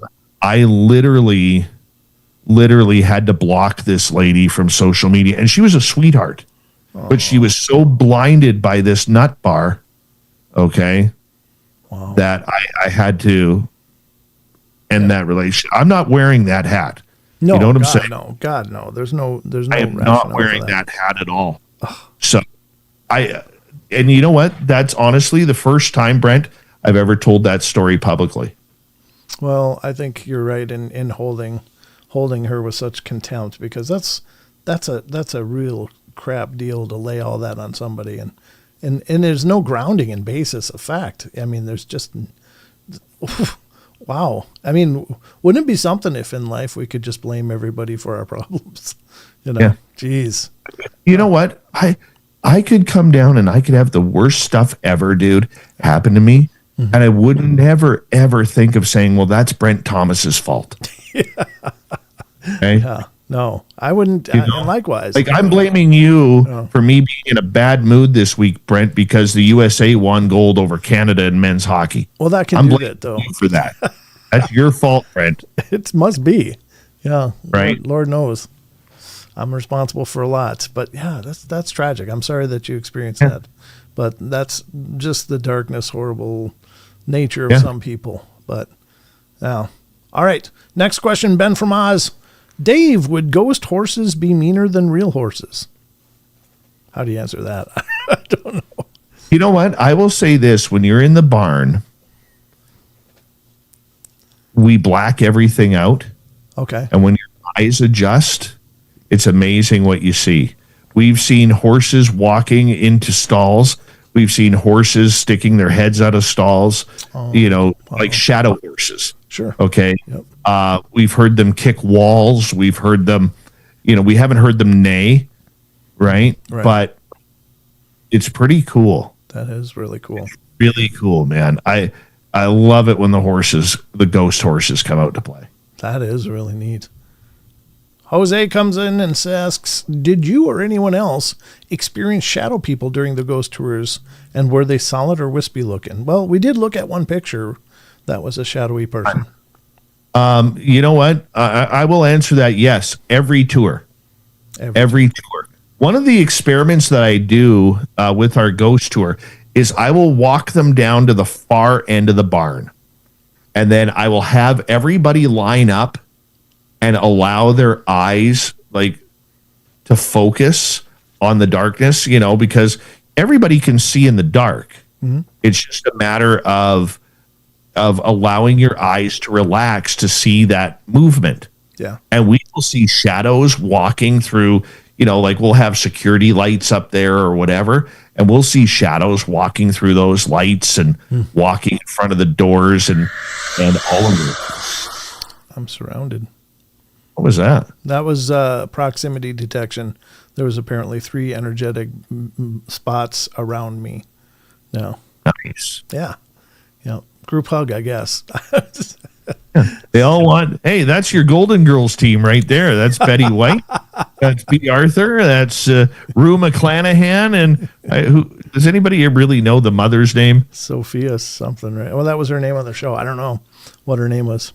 But, yeah, I got a whole Golden Girls cast showing up. That's right. God bless them all. Next question. What was it? From Grandizer. Question, Dave and Brent, with this week big in UFO disclosure, do you have any final thoughts on this past week that you'd like to share? Had time to digest that info? ? I would say after the actions of the last 24 hours with what's happening in Iran, I think the UFO subject is dead. Yeah, it kind of killed it, didn't it? Yeah. Oh, killed it immediately. Well, it kind of started to die down after the State of the Union address, where it wasn't mentioned. Another one. That's Rue again, acting up. She's going to rue the day, I'll tell you that. Right? Good old Rue right there. I personally don't think that we are going to get any more. We're going to get something, okay? We're going to get something, but I will say it, and for people who listen to my show that are in your chat room, they're used to me saying this, and I can feel T-Bone's eyes about to roll when I say this. Okay. I have always been a staunch believer that there is a major separation between UFOs and UAP. UAP, from what I have learned from my sources, are man-made objects. UFOs, they don't know what they are. Okay, that's the stuff we want to play with. Those are the toys, right? Yeah. And if you noticed since Trump's speech, and it happened a number of times from people who were asked in government positions, they would always separate UFO from UAP. And when I started pointing this out to people on my show, believe it or not, a number of listeners got really pissed off with me. Really? And yeah, I even, oh, you're just picking on semantics. UAP is UFO, and you're just, you're getting nauseating hearing about it. I heard it from audience members, but when you listen to Trump's speech on the plane and then his write-up, he separates UAP from UFOs. Oh, interesting. If they're all one of the same, why would you separate them? Yeah. It's because UAP are man-made objects and UFOs are not. So I had this reconfirmed with my sources, and I think we will probably get some UAP stuff. I think when we see the reports, we will get some UAP videos, and they're going to title everything under UAP. But we're not going to get UFOs. Okay? There's no better place to hide it than right in front of your face. And when they keep showing us videos of potential American technology, then you realize that we're dealing with UAP. I think it'll be drones. I think it'll be balloons. I think if they wanted to get out of this the safest way, and I thought about this a long time, if they wanted to get out of this the safest way, you would get Trump to stand up and say, we found a signal. We found a signal coming from a Goldilocks area in a different solar system. And we know it's not sounds of space because everything makes sound. Space has a sound. Sure. Okay. Yep. And what we would do is he would say, we found a signal from 25 million light years away. And we picked it up. We don't know anything about the civilization.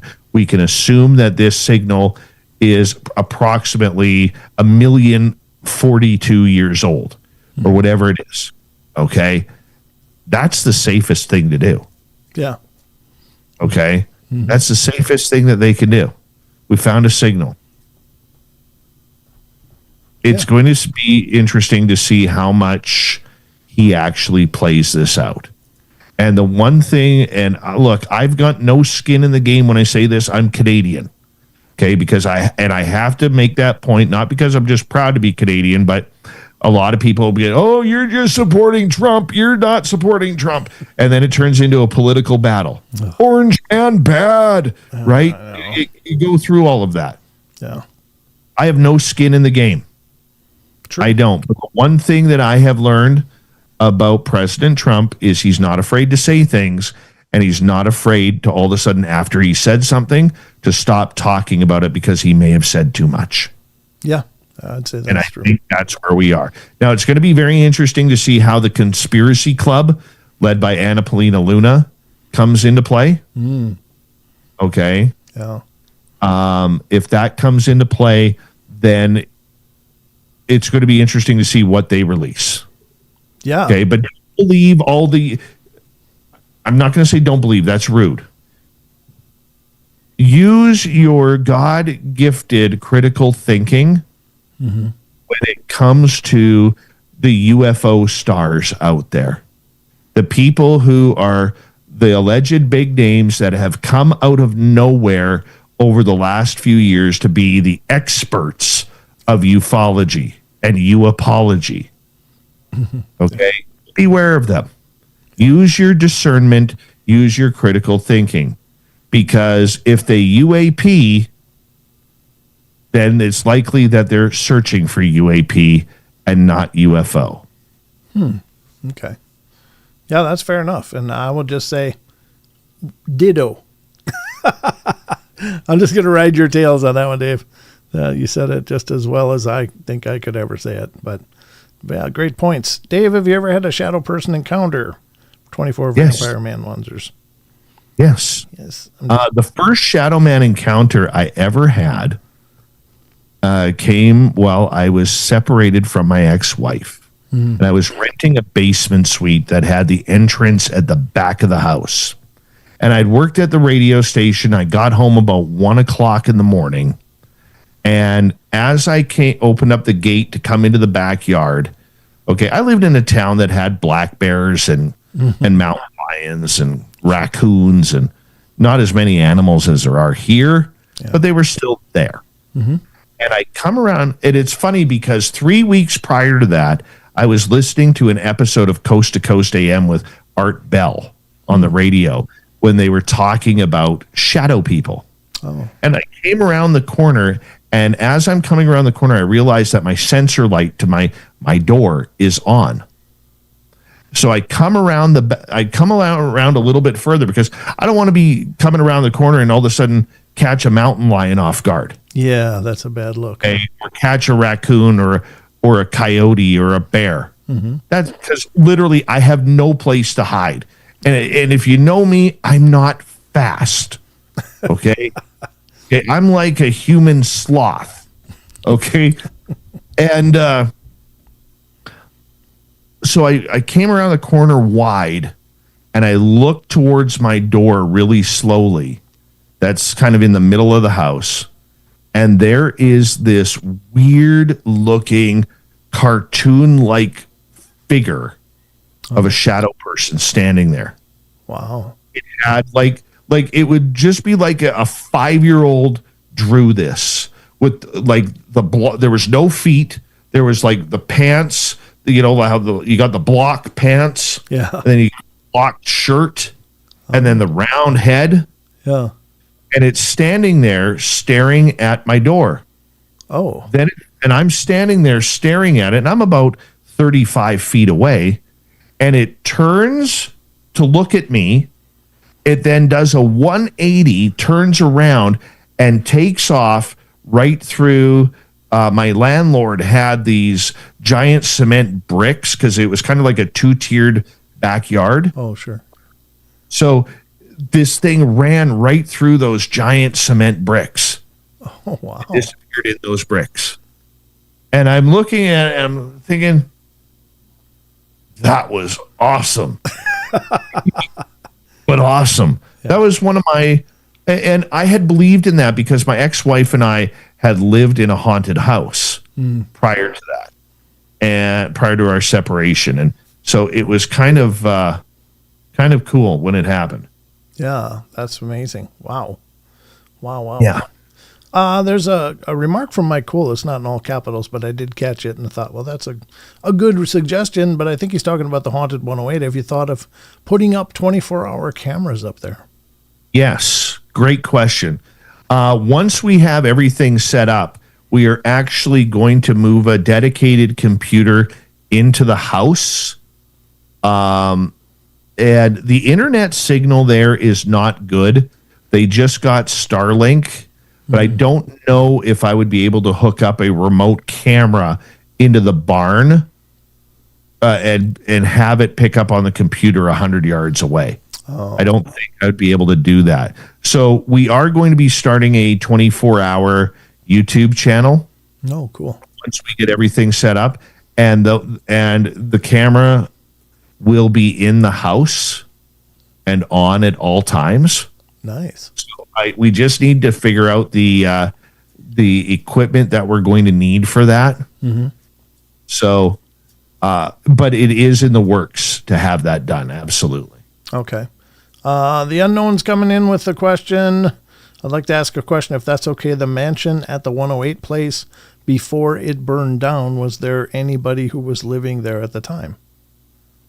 That would be, well, the house at the 108 is the McNeil house.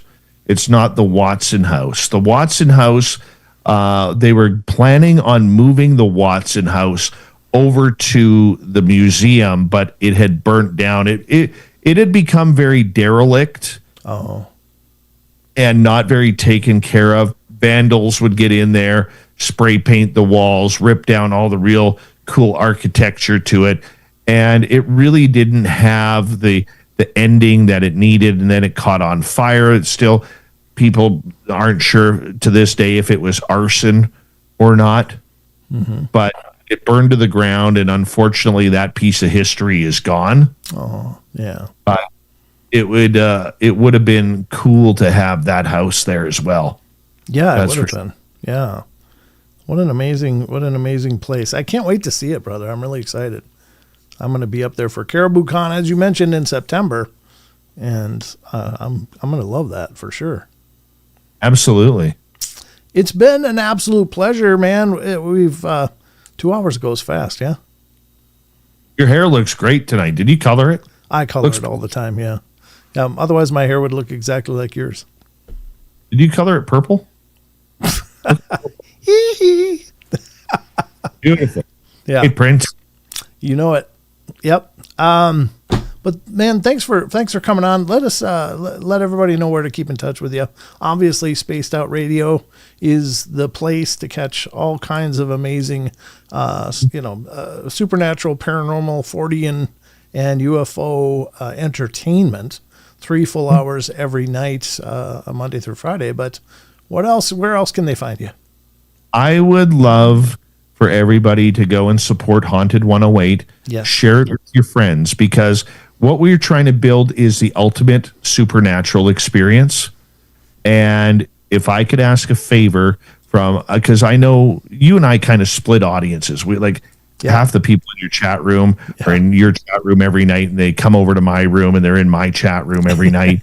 But that's how you build a great community. Yes, it is. And I would love it if all of you could go to Haunted 108 on Facebook, give our page a like, watch our videos, go on TikTok and Instagram, watch our videos, share them, because we're really trying to help build this name. And you guys, I bring a lot to the table doing that show each and every night. I never really ask for anything back, but this time I'm going to be a little selfish and ask for the support back, where if you guys are looking at traveling anywhere, or people who are traveling through British Columbia or vacationing here, or maybe they're going up to Alaska on the highway, stop by. We're going to have a great event. There's always going to be something paranormal happening at the museum on weekends. And hopefully if we get busy enough, I can quit my daytime job in a couple of years, where I can worry about making people spooked out rather than having to push myself for 15 hours a day. Yeah. So I'd really appreciate it if you could. Yes, absolutely. So spread the word, ladies and gentlemen. Haunted 108. It's an incredible location. You saw some of the evidence yourself tonight, why it's going to be an iconic destination going forward. Well, you saw the evidence. So, the only next best thing is to see it for yourself in person. So go up there and check it out. If you're in the area, book a stay, book a tour, book an investigation, whatever, and help support it. Obviously, it's going for a good cause, ladies and gentlemen, because the one thing about these locations, I used to own an old house, and I can tell you they need a lot of TLC, a lot. And it's not cheap and easy to keep them habitable and safe and open to the public. So you'll know that if you're investing in this, folks, you're investing in a heritage site for our generation, for future generations, and that's a beautiful thing. So, but thanks, brother. It's been a pleasure as always, and I'll have to come hang out on the Spaced Out Radio next. Absolutely. And buddy, I also want to give a shout out to you for being such an incredible host, a great friend, and I am so excited to meet you for the first time at our Caribou Con this September 18th through 20th. People can go to cariboucon.com and get tickets today for it, VIP tickets. And remember, if you're coming through the United States, if you're driving, you only need an enhanced driver's license to cross the border. If you're flying, you do need a passport. Mm-hmm. And then it is one of the most beautiful drives you will ever make. When you live in the country, like Brent lives in Idaho and I'm in British Columbia, you are literally driving through some of the most picturesque places you will ever see in your life. And, a 9-hour drive can feel like an hour long because literally it is so beautiful. Yeah, it's breathtaking. And I would love to have all of you guys come on up for Caribou Con, September 18th through 20th. Tickets are on sale. VIP tickets are on sale now. Can I give a quick rundown of it? I know we're running over. No, that's fine. So Brent is going to be speaking. I'm going to be speaking. Grant Cameron, legendary UFO researcher, is going to be there. If you've seen the ladies from Beyond the Haunting, they are going to be presenting as well. Psychic Samantha Mowat, who's an ET contactee, will also be... Oh, my camera got blurry. It did. There you are. Samantha Mowat will be there. Merle will be there. Talking paranormal. Lee Strauss from Element 115 on my channel will be there. Paisley Town, numerologist, is going to be speaking. The legendary R. Keith Andrews, my resident ET contactee, he's going to be there. Paranormal investigator Jacob Rice is going to be speaking. Christian McLeod from American Cryptid and Paranormal Society is coming up from North Carolina to speak at our event. Wow. And in between the events, we are also going to be having ghost tours, special VIP packages. We're also going to be having at night, you got your choice between a ghost tour, a sky watch, Lee Strauss is going to be doing UFO sky watches. Usually we get big sky here, people. If you've never seen big sky before, it's not a term that just people use for tourism. It means you see a hell of a lot of sky. Yeah. Okay. We get a lot of northern lights, especially around that time of year. So if you've never seen the northern lights, there's a good chance you will see them. We got a lot of UFOs in the skies here. And then for a lucky 10 people, I'm going to take them out to my Bigfoot site. Oof. And we're going to have a nighttime investigation for Bigfoot in the middle of the forest where there is no electricity, there is no cell phone service, and we are going to have some fun. And cool. That is only for VIPs. And so get your VIP tickets. Plus, we're going to have a lot of vendors there, including your selection of food trucks. It's going to be a big event for our town, and I really look forward to you guys go to cariboucon.com. Come meet Brent. Come meet myself. We want to hear your stories. We want you to have fun. And trust me when I say this, it's going to be a beautiful, beautiful location. And you're going to be like, man, I'm so glad I came.